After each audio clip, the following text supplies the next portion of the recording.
पैगंबर दी हदीस जदों पैगंबर दे सहाबा कुल पहुंची है ते उसे वक्त ही नबी दे यारा ने उस हदीस से अमल किया। आइए मैं एक दो बात सुना के अपनी बात अगे चलाना वा। हजरत उमरे फारूक रजी अल्लाह तआला अन्हो इन्हां दे कोल एक बंदा आउंदा ते आन के आंदा उमर जी इथों हथ कटिया जाए इहदी दीयत किन्नी है। हजरत उमरे फारूक रजी अल्लाह तआला नु फरमांदे ने 50 ऊंट। ते यह बंदा सवाल करदा अंगूठा कटिया जाए इहदी दीयत किन्नी है। आंदा हजरत उमर कहंदे ने 15 ऊंट। आंदा जी उंगल कटी जाए दी दीयत किन्नी है। फरमाया दी दीयत 10 ऊंट। ऐस उंगल दी दीयत किन्नी है 10 ऊंट। ऐस उंगल दी दीयत किन्नी है। आख हजरत उमर फरमाते ने 9 ऊंट। सब तो छोटी जड़ी उंगल है दी दीयत किन्नी है। फरमाया 6 ऊंट। किन्ने हो गए? वो हिसाब नहीं जे होंदा बोलो तो सही की होया जी। 50 पूरे हो गए। हजरत उमर फारूक रजी अल्लाह तआला अन्हो ने ना इस तरह करके 50 छापे है। 15 10 10 9 6 ऊंट लेके सडे मोहर ला दी है। ते हजरत उमर रजी अल्लाह तआला अन्हो ने कासद भेज दिता है कि 22 लाख मरबा मील दियां जिन्नियां अदालतां ने उन्हां दे अंदर मेरा तुसी फतवा पहुंचा दिओ कि अदालतां दे अंदर फैसला होएगा फतवा फारूक दे मुताबिक होएगा।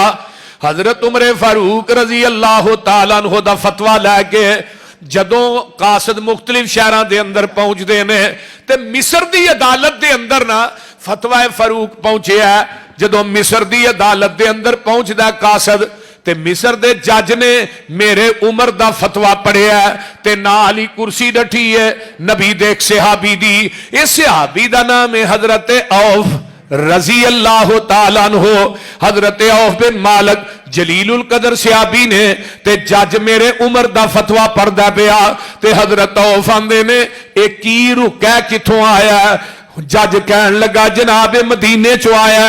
हजरत उमर फारूक रजी अल्लाह तआला अन्हो ने भेजिया ते ए ना उन्होंने क्या फैसला होना चाहिए अदालतां दे अंदर इस फतवे दे मुताबिक होना चाहिए। ते हजरत औफ कहन लगे मैनू जरा विखाओ। हजरत औफ ने जदों फतवा पढ़िया ते मेरे औफ दा चेहरा सुरख हो जाता है। तेज घोड़ा लेंदे ने ते मदीने आ जाते ने। मेरे उमरे फारूक रजी अल्लाह तआला अन्हो इस तरह ना मस्जिद नबवी च बैठे ने मिले ते फरमान लगे ए फतवा थोड़ा जी मेरा उंगलां दी दीयत उमर जी तुसा मुकर्रर कीती है। अल्लाह अल्लाह। हजरत उमर रजी अल्लाह तआला अन्हो कहंदे ने जी मैं कीती है। फरमाया उमर जी अंगूठे दे 15 ऊंट तुसा लिखे ने। 2 उंगलां दे 10 10 एक दे 9 ते एक दे 6 लिखे ने। फरमाया उमर जी ए मैं पैगंबर को अपने कन्ना ना हदीस सुनी सी कि 5 उंगलां दी दीयत बराबर है। हर उंगल दे 10 ऊंट ने। उमर जी तुसा अंगूठे दे को उंगल दे 9 ते एक दे 6 लिखे ने। फरमाया उमर मैं तेरा फतवा मन्ना कि मुहम्मद दी हदीस मन्ना। हुण हदीस मुस्तफा आई ते अमल करने वास्ते एक हदीस ही काफी हुंदी है। 2 4 5 10 20 की जरूरत नहीं हुंदी। कोई 12 14 19 20 हदीसा होंदे फिर नबी दी हदीस एक ही काफी है। एक हदीस ही काफी। अगले दिन ना एक मस्जिद का सदर अहले हदीस होया। उन्हें क्लिप वेख्या मेरा उवें ही चुक के लै गया अपने मौली साहब को भई आ मौली साहब कहते हैं 650 हदीस है। मौलाना खालिद गरजाखी ने किताब सुनी लिखी है उहदे 650 हदीस नकल की थी।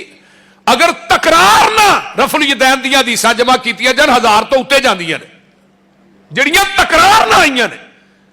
तो मौली साहब ने कहन लगा जी 650। वो मौली साहब के मूँह चो निकल गया भी है सही ने पर इनियां नहीं मौलवी झूठ बोलता पाया। उन्हें कहा किनियां ने? 10 12 है ने बस। बंदा वो कारोबारी ताजर सी। उन्हें कहा था मतलब 10 तो 12 है ने जिहड़ियां तुसीं कहंदे हो रहन दिओ एक पासे ते अमल करने वास्ते किनियां हदीसां चाहिदियां ने। मौलवी चुप हो गया। कहन लगा जी वो तो एक हदीस ही काफी। उन्हें कहा फिर एक काफी है 12 है ने ना रफुल यदैन करन दियां तुसीं कह रहे हो। तो फिर अज तो बाद इंशाअल्लाह मैं रफुल यदैन करके नमाज पढ़ा। अल्हम्दुलिल्लाह सुम्मा अल्हम्दुलिल्लाह। हजरत उमर फारूक रजी अल्लाह तआला अन्हु ने हदीस सुनी। ये नहीं क्या मैं फतवा दे चुकिया कासद नूं मंगवांदे ने ते हजरत औफ रजी अल्लाह तआला नूं कहंदे ने नबी दी हदीस लिखाओ ते उसे पेच दे उत्ते ही ना इस तरह करके हदीस लिखी जाती है ते थले हजरत उमर अपना नोट लिखते ने। नोट की है कि अज तो बाद सारियां अदालतां दे अंदर फैसला होएगा फतवा फरूक दे मुताबिक नहीं, मुहम्मद दी हदीस के मुताबिक होएगा।